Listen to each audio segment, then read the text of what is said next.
আসসালামু আলাইকুম রহমতুল্লাহি ওবারাকাতুহু। আশা করি সকলেই ভালো আছেন। একটা মাসালা বলার জন্য আসলে আজকে এই বার্তাটা দিচ্ছি, সকলে ইনশাল্লাহ মনোযোগ দিয়ে শুনবেন। আগামীকালকে ফজর পর থেকে আমাদের গুরুত্বপূর্ণ একটা ইবাদত চলে আসছে।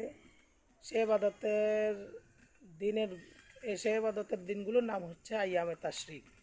আর আইয়ামে তাশরিক এর দিন হচ্ছে 5টা দিন।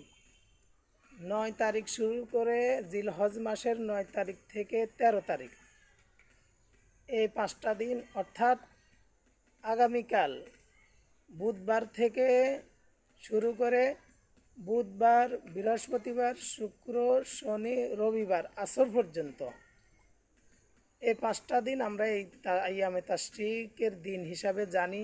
আর এই দিনগুলোতে একটা গুরুত্বপূর্ণ ইবাদত, যেটা আমরা অনেকেই ইবাদত হিসাবে জানি না, মানি না, আমল করি না।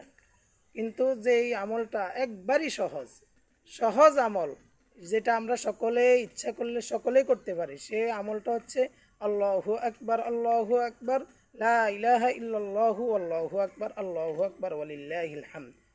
তো এখন একটা প্রশ্ন জাগে যে আমরা এই আমলটা কখন করব।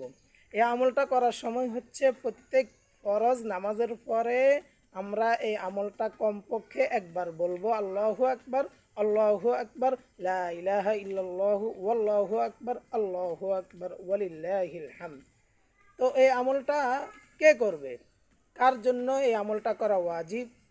এই আমলটা হচ্ছে প্রত্যেক বালেগা অর্থাৎ প্রত্যেক নরনারী যাদের উপর নামাজ ফরজ, প্রত্যেককে এই আমলটা করতে হবে বাধ্যতামূলক। প্রত্যেকে ফরজ নামাজের উপরে এই আমলটা কমপক্ষে আমরা একবার বলবো, উপরে যতবার বলতে পারে সেটা সুন্নত হবে, তবে একবার বলা ওয়াজিব। এখন কথা হলো ওয়াজিব কাকে বলে। ওয়াজিব হচ্ছে এমন একটা ইবাদত, যে ইবাদতটা আমরা মনে করি যে সাধারণ, আসলে এটা সাধারণ কোনো ইবাদত না, এটা হচ্ছে ফরজের কাছাকাছি, ফরজের সমতুল্য একটা ইবাদত, যার নাম হচ্ছে ওয়াজিব। এই হিসাবে ওয়াজিবটা আপনারা বলুন, এই ওয়াজিবটাকে আসলে ওয়াজিবের মতো ইবাদত আমরা কি করি? আমরা এই ওয়াজিবের মতো ইবাদত আমল আমরা অনেকেই করি না, যেটা একবারে অত্যন্ত সহজ।